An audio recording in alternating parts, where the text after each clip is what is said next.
Hey,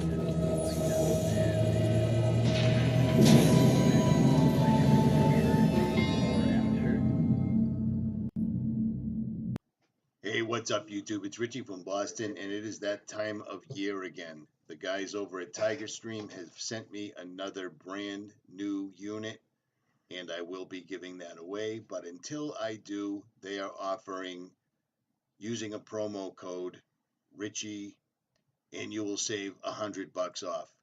Now, there are a million sponsors that try to get with me, and I have to say no. This one, I don't watch television. I don't do any of that.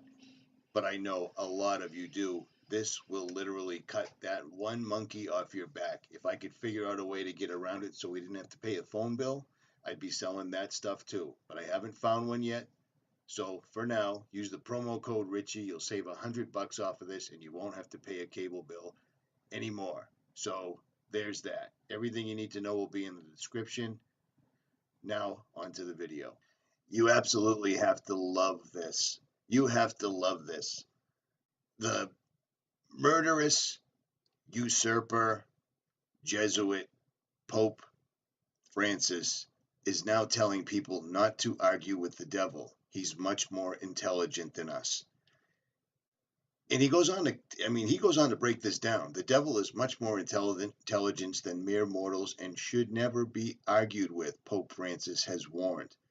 Satan is not a metaphor or a nebulous concept, but a real person armed with dark powers, the Pope said in a forthright remark made during a television interview. He is evil. He's not like mist. He's not a diffuse thing. He is a person. I am convinced that one must never converse with Satan. If you do that, you'll be lost, he told TV 2000, a Catholic channel, gesticulating with his hands to emphasize this point. He's more intelligent than you, and he'll turn you upside down and make your head spin. He'll always pretend to be polite. He does it with priests, with bishops. That's how he enters your mind. But it ends badly if you don't realize what's happening in time.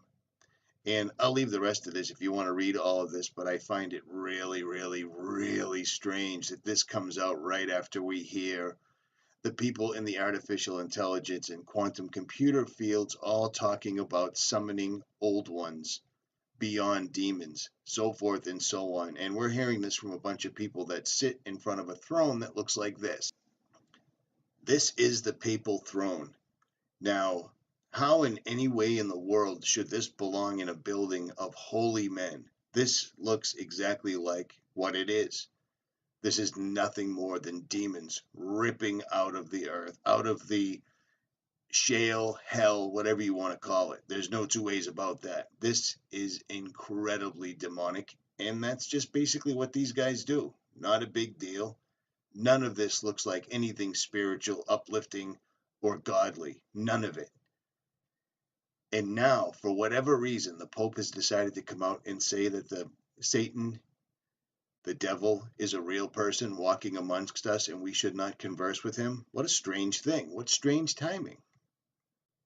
And don't let it bother you that this is the papal throne. You see what I'm saying? How crazy is this? This looks nothing like this. Look at this. This is it. I'm almost speechless here. It's all demons. It's because that's what these people are. And I could go on and on and on with all the creepy stuff, including the Lucifer room in the Vatican. But I digress.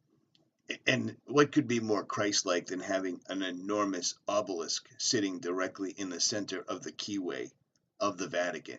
And yet there it is. But again, Pope Francis frequently refers to the devil in his homilies, sermons, and on Twitter, where he's followed by 40 million people in 9 languages. He uses various terms to refer to the Prince of Darkness, including Satan, the evil one, the seducer, Beelzebub, and the great dragon. It's a Jesuit thing. He's a Jesuit who is deeply imbued with the spiritual exercises of Saint Ignatius of Loyola, which allows people to discern the movements of good and bad. Those Jesuits, they're known for their goodness and kindness and so forth and such. For instance, let's take a look at the Jesuit oath right here, because this just goes on and on and on. You have been taught your duty as a spy to gather all statistics, facts, and information in your power from every source, to ingratiate yourself with the confidence family circles of Protestants and heretics of every class and character, as well as that of the merchant and the banker. So basically, be whatever face you must be, no matter what, to get what you need to do. And that would explain why suddenly Pope Francis popped up out of nowhere and he's now the Pope. Do you know what I'm saying? And if you continue to read this, this right here is taking it easy. This is unbelievable. Absolutely unbelievable. In confirmation of which, I hereby dedicate my life, my soul, and all corporal powers. And with this dagger which I now receive, I will subscribe my name written in my own blood. Should I prove false or weaken in determination, my brethren and fellow soldiers of the militia of the Pope, cut off my hands and feet, and my throat from ear to ear, my belly opened, and sulphur burned therein, with all the punishment that can be inflicted upon me on earth, and my soul be tortured by demons in eternal hellfire. But hey, at least he's warning you that the devil's a real person. I just find this very, very, very strange timing. At any rate, Richie from Boston, links will be in the description. This is something you should pay attention to, or don't. I'm out.